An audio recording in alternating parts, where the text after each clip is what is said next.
Salyan rayonunun Şorsulu kəndində kənd sakininin atdığı nümunəvi addım hər kəs tərəfindən rəğbətlə qarşılanır. Rayon sakini Farid Abbasov uşaqlıq arzusunu gerçəkləşdirərək doğulub boya başa çatdığı kəndin ərazisində yaşıllıq salmağa başlayıb. Onun təşəbbüsü ilə Şorsulu inzibati ərazisinə daxil olan Borankənd kəndində artıq 300-dən çox xan çinarı ağacı əkilib və işlər yekunlaşmaq üzrədir. Ağaclar Tərtər rayonundan gətirilib və demək olar ki, hamısı torpağa uyğunlaşaraq inkişaf edir. Əkilən tinglərə yalnız təşəbbüs sahibi deyil, kənd sakinləri də xüsusi qayğı göstərir. Mal-qaradan qorunması üçün ağaclar setkalanıb.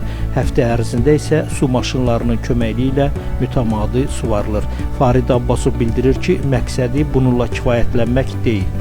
O, yaxın gələcəkdə əkilən ağacların sayını 1000-in üzərinə çatdırmağa, həmçinin kəndin əsas küçələrinin günəş panelləri vasitəsilə işıqlandırılmasını planlaşdırır. Təşəbbüs sahibi görülən işlərin sakinlər tərəfindən dəstəklənməsinin sevindirici olduğunu desə də, ən böyük istəyini əkilən ağacların qorunması və gələcək nəsillər üçün yaşadılması olduğunu vurğulayır. Şorsuluda başlayan bu təşəbbüs bir daha göstərir ki, doğma kəndə sevgi bəzən bir insanın atdığı addımla böyük dəyişikliklərə yol aça bilir.